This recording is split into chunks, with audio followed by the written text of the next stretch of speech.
You turn around a Corvette, that's quick. But when you turn around an 18-wheeler, you got a lot of stuff. So we're carrying 400 years of stuff. So it's going to be a big, long process that I don't think is ever over, because we have to keep making our workplaces, our products, our marketing safe for everybody. And that's just something that we will always have to work on as a part of what we do. On this episode of CLevel, my guest today is Aisha Adams.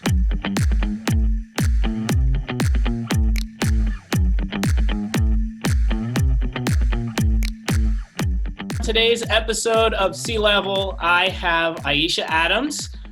She comes to us with a wealth of knowledge, and I'm Aisha. I'm happy that you're here. I'm so excited to be here with you.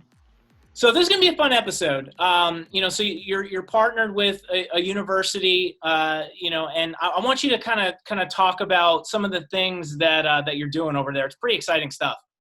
Yeah, I'm super excited to partner with Lenoir-Rhyne University.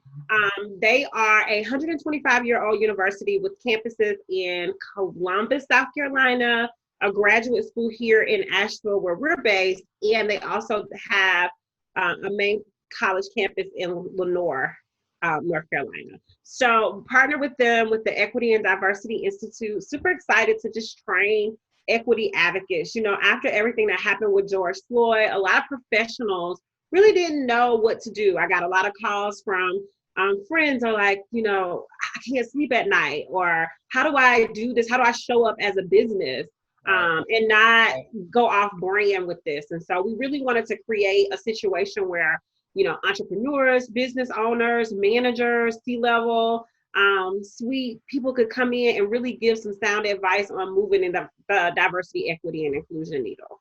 Yeah, that's obviously, a huge topic right now. So I'm interested, like, how do you go about, building this curriculum, and it's something, to help a lot of these business owners navigate through these waters? Well, we definitely know that every good business solves a problem. So there's a problem, and what I wanted to do was solve it. So I started to look at, as a professional, I would go to these trainings and meetings, and I would go a lot of times with my counterparts who really needed this training, and would come back a little frustrated because I wasn't seeing it actually implemented in the work. So I wanted to do something that was a little less traditional, a little less about conversation and more about processes and systems and advocacy. So really just teaching people how to show up in their profession. And to do good work and to advocate for equity for all people. That's awesome. So, we're in election season at the time of this recording, right? So we're in election season, and we don't know what these outcomes are going to be. So how are you kind of helping businesses, strategize with whatever the results may be? So number one, my big thing, this new little hobby I have, Chris, is I've been showing up at the forums, and I've actually been a part of writing the questions and curating the questions that have been coming out of our community for the vote, and working tirelessly to get people out information in terms of like participating in campaigns and those types of things, just for awareness. Because every good entrepreneur, you want to show up in the community that you serve. So of course, I've been doing that. And then this other piece here for me is this idea that, election season is super important and it's very valuable, but at your company, what you're really looking for is an equity advocate. And that's somebody who cares about the mission, vision, and values of your company, and who has their finger on the pulse of what's going on in terms of diversity, equity, and inclusion, that they can show up in your company and help you actually reap the rewards of diversity, equity, and inclusion. Because as a business owner, I'm sure you already know this, but the more diverse your team is, the faster that they solve problems, right? And we're seeing, and the research across all these countries are showing, if you have a woman on your leadership team, you're going to earn more money. So what we're looking at right now is, how do we help our business owners actually show up and create something magical and do what the community wants them to do, but actually increase their bottom line as well? Yeah, so that's a very big topic right now is women in leadership positions in the workplace. So what are some of the things that you're doing to help normalize that? What are some of the curriculums that you're running? So what we're doing is actually trying to teach people how to be leaders in place, right? And so what we're doing is we're actually teaching strategies. As an equity advocate, what we're doing is, first of all, we are normalizing this idea that you can have Thanksgiving dinner without arguing, and that arguing with your family is not a badge of honor, but it's something that's going to help you. But being able to get along with your family helps you do better in your entrepreneurship. It helps you show up better in your community.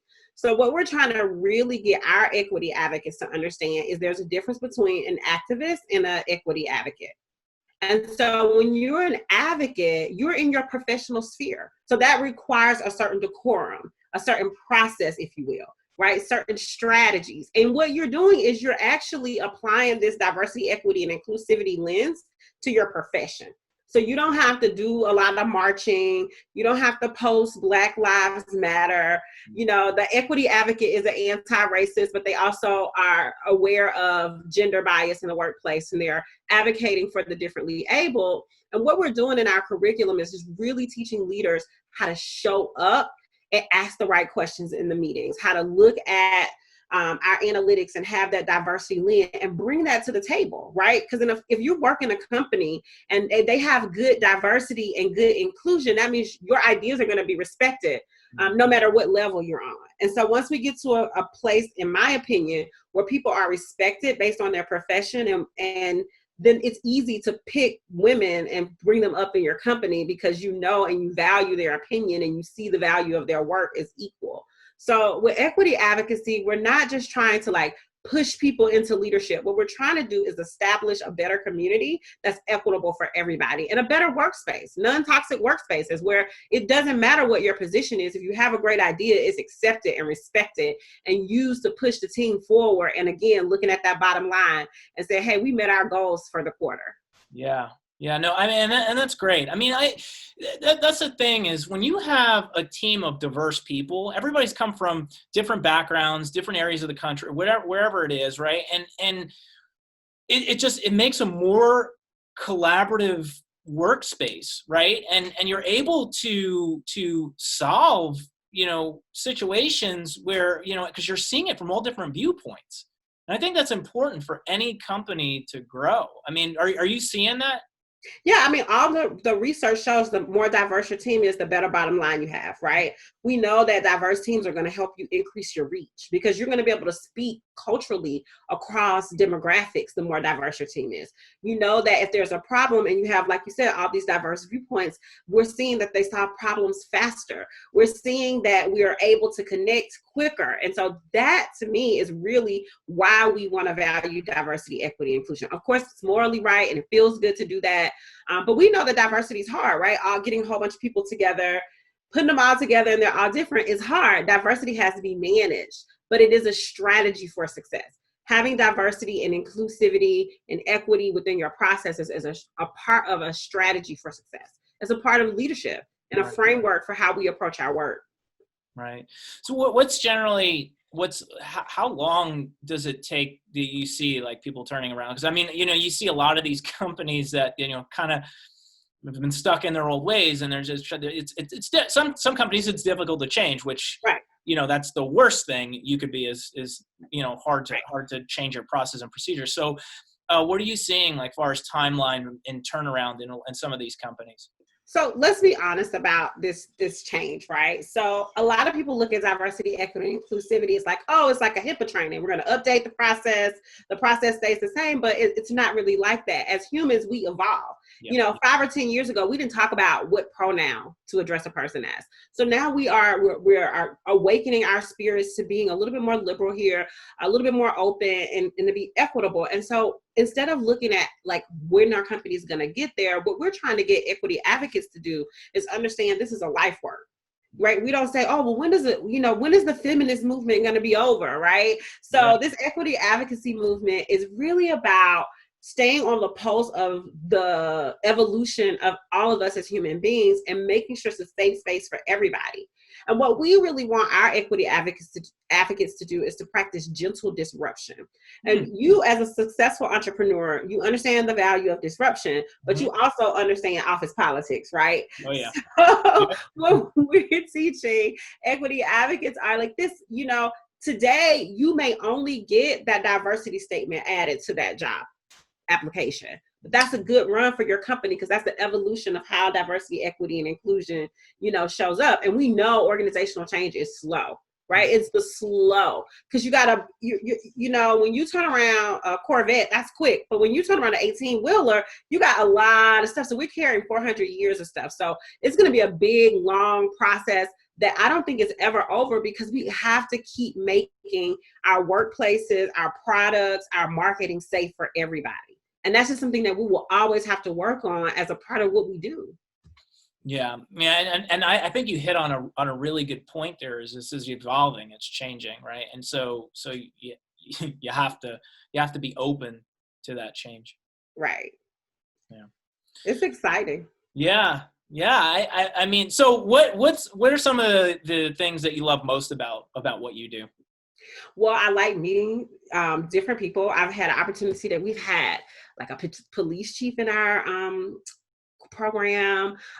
We've had a city manager, marketing managers, a brewery owner, like just different people, getting people together and seeing the magic that happens when people get together and they are, on one accord. So that's really exciting to me. I love working with the university. I'm a scholar at heart, so I love being in an academic setting. I love the fact that every time I say somebody wants to see a source, because, people aren't usually like that. So that's a lot of fun. And I love meeting people like you, interviews. I do a lot of interviews and a lot of talks. That's probably my favorite part. Yeah. Yeah. Yeah, no, well, the education piece out there, I mean, it's just so important. Yeah. So we're kind of coming up to the end of our episode here, but if you were to give one piece of advice to some of the entrepreneurs and the business owners to have a more diverse workplace and how to go about that and getting started, what would that be? Partnerships. I feel like the number one thing you can do is to collaborate and to get good, strong partners. For me, partnering with the university took my brand, up-leveled it like 100% in a matter of days, right? So when you can have good relationships with other companies, you learn a lot, you can grow and expand, and you have like that reputation, that brand, that support there. So for me, I think when you're really ready to up level and you really want to get diversity, equity, and inclusivity started, low budget, partner with organizations that look like the people you want to serve. I love that. So if you're looking to have a more diverse workplace, partner with those companies that already have that in place and learn from them. I love that. Thank you so much, Aisha. Thank you for coming on the episode. Hey guys, thanks for tuning into the episode. If you guys enjoyed it, show some love, give me a thumbs up, and subscribe. Also, make sure you check out our exclusive CLevel group on Facebook.